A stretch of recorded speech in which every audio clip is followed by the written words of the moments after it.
영산강에서 태형동물인 큰빛 이끼벌레가 서식하고 있다는 사실이 확인됐습니다. 환경단체는 저수지에서 사는 생물이 영산강에서 발견됐다는 것은 4대강 사업으로 영산강이 저수지화되고 있다는 걸 반증하는 것이라고 주장했습니다.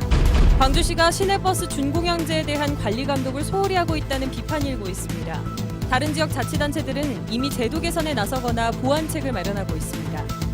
광주 비엔날레 창설 20주년을 맞아 광주 정신을 문화예술로 승화시키는 특별 프로젝트가 오는 8월부터 석 달 동안 펼쳐집니다.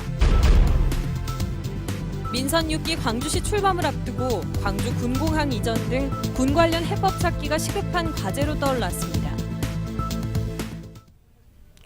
여러분 안녕하십니까? 광주 MBC 뉴스데스크입니다. 영산강에 흉측한 모양의 생물체가 급속히 늘고 있습니다. 보기에 매우 징그럽고 냄새도 심한 큰빛 이끼벌레라는 태형 동물인데 저수지에서 가끔 발견된다는 이 생물이 왜 영산강에 나타난 것인지 궁금증이 커지고 있습니다. 환경단체는 4대강 살리기 사업 때문이 아닌가 의심하고 있습니다. 김인정 기자가 취재했습니다. 둥근 생물체가 바위에 붙어 몰려 있습니다. 축구공만한 크기부터 큰 물고기만한 것까지 강 속에 깔려 있습니다.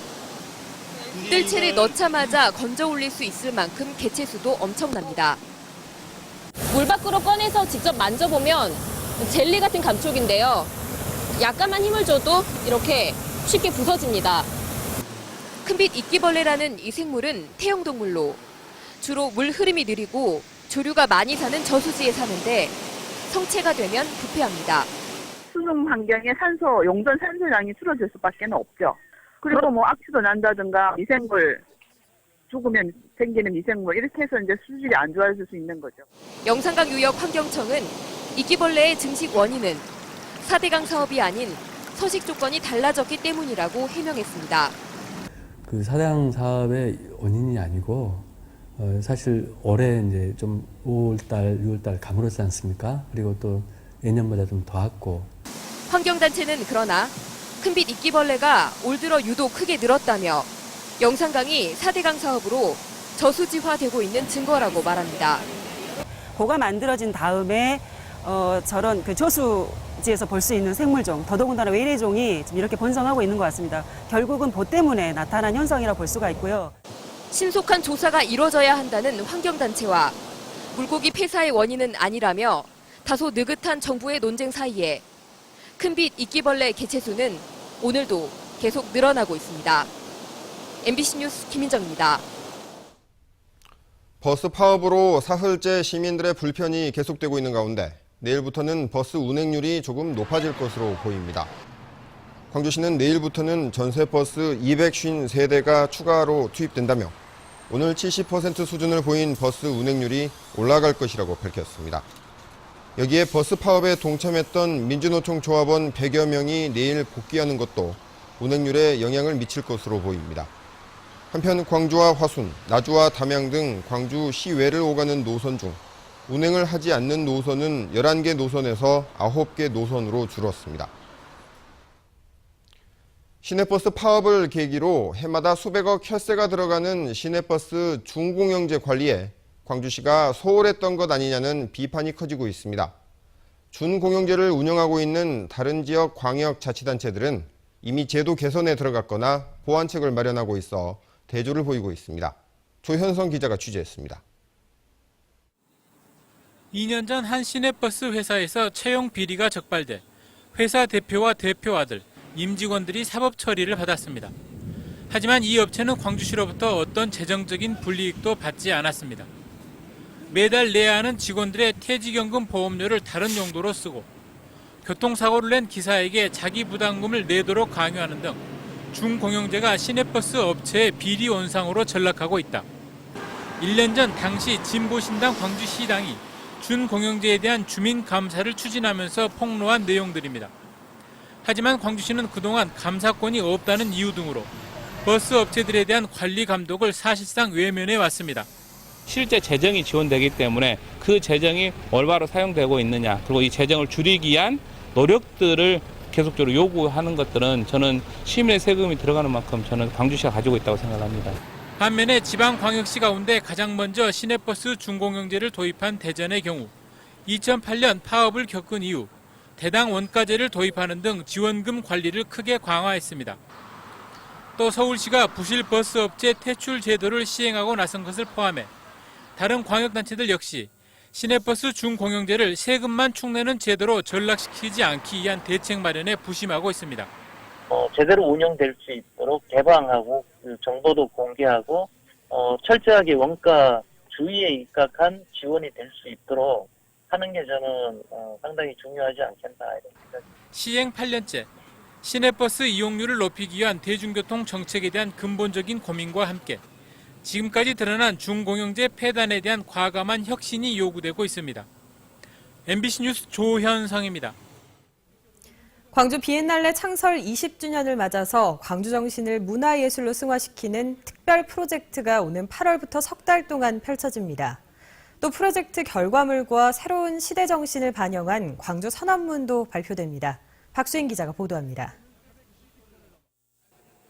우리말로 달콤한 이슬을 뜻하는 감로도는 조선 후기에 유행했던 그림으로 망자와 상처 입은 자를 위한 치유를 상징합니다. 광주 비엔날레가 수백 년 전에 이들 그림에 주목한 건 슬픔을 극복하려는 민중의 의지가 담겨 있다고 해석했기 때문입니다. 그래서 비엔날레 20주년 특별 프로젝트의 주제를 달콤한 이슬 1980년 이후로 정했습니다.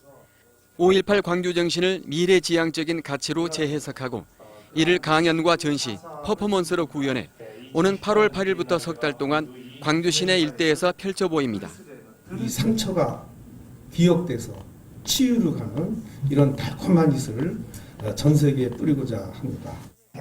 독일의 콜비츠와 중국의 루쉰을 비롯해 20세기를 대표하는 저항 작가들의 작품이 광주 시립미술관에서 전시됩니다. 금남로를 비롯한 5월 현장은 예술가와 시민들이 참여하는 퍼포먼스 무대로 변모합니다. 세계적인 석학들과 문화행동가들은 인류의 미래와 생태 등을 주제로 릴레이 강연을 진행합니다. 프로젝트가 끝나는 11월 9일 인류에 던지는 새로운 시대의 화두가 광주 선언문으로 발표될 예정입니다. 광주 정신을 바탕에다 깔고 우리가 또 다른 광주, 또 다른 인류 사회의 문제를 어떻게 접근해 갈 것인가. 광주 비엔날레는 올해 던지는 새로운 화두를 따라서 또 다른 20년을 준비한다는 계획입니다. MBC 뉴스 박수인입니다.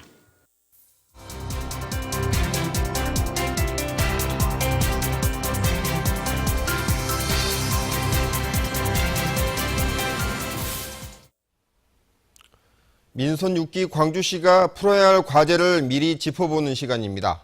군 공항과 31사단 등 광주 곳곳에 산재해 있는 군 관련 시설을 이전하는 작업이 최근 활발하게 논의됐었죠. 지금 이 문제는 어디까지 와 있고 걸림돌은 무엇인지 따져봤습니다. 정용욱 기자가 보도합니다. 오는 9, 10월쯤 광주 군공항 이전을 위한 첫 단추가 꿰집니다. 현재 진행 중인 용역 결과를 바탕으로 광주시가 국방부에 이전을 위한 1단계 사업으로 이전 건의서를 제출합니다. 지난해 10월부터 군공항 이전 특별법이 시행되면서 법적 토대가 마련된 것도 이전의 고무적입니다. 이전 부지를 어떻게 잘 활용하에 따라서 우리 시가 앞으로 더 크게 발전할 수 있는 계기가 되지 않을까, 이기자 기회라고 생각이 됩니다. 이 밖에도 31사단이나 무등산 정상의 방공포대, 평동포 사격장 등 군시설 이전은 광주의 해묵은 숙제입니다. 도심 개발 저해는 물론 심각한 공항 소음과 P-50 훈련기 추락 사고 등으로 이전에 대한 공감대는 형성돼 있습니다. 문제는 이전 비용과 이전 부지입니다. 최소 수백억에서 최대 수조 원대에 이르는 막대한 이전 비용이다 이전 예정 후보지 주민들의 반발을 어떻게 잠재울지가 관건입니다. 민선 6기는 우선 내년에 KTX 개통으로 효용성이 떨어지는 광주공항을 군공항과 함께 연계해 이전을 추진하면서 해법을 찾는다는 방침입니다. 이전하는 것이 옳다라고 하는 데는 다 동일하지만 옮기는 데까지는 상당한 노력들이 필요하다 이렇게 보고 있습니다. 하지만 그동안 군시설 이전에 호의적이었던 김관진 국방장관이 청와대 참모로 자리를 옮기면서 민선 6기에서 새로운 돌파구를 찾을 수 있을지는 관심사입니다. MBC 뉴스 정용욱입니다. 비브리오 폐혈증으로 확진된 50대 남성이 병원에서 치료를 받다 숨졌습니다. 전남대 병원에 따르면 지난 21일 다리에 괴사 증세가 나타나는 등 피부리오 폐혈증 증세가 보여 응급실에서 치료를 받아오던 54살 조모 씨가 오늘 오후 6시쯤 숨졌습니다. 조 씨는 지난주 화요일 목포에서 병어회를 먹은 뒤 피부리오 폐혈증 증세가 나타난 것으로 전해졌는데 올해 피부리오 폐혈증 환자가 숨진 건 이번이 전국에서 처음입니다. 통합진보당 광주시당은 지난해 통합진보당이 5.18과 전라도를 비하한 글을 올린 혐의로 국정원 직원 자익 교수를 고발한 지 1년 만에 검찰 소환조사가 이루어졌는데 검찰의 조치가 더딘 이유를 납득할 수 없다며 구속수사하라고 주장했습니다. 또 정치적 중립을 지켜야 할 국정원 직원이 전라도민을 비하하고 역사를 왜곡한 건 명백한 범죄 행위라며 무거운 처벌을 받아야 한다고 덧붙였습니다.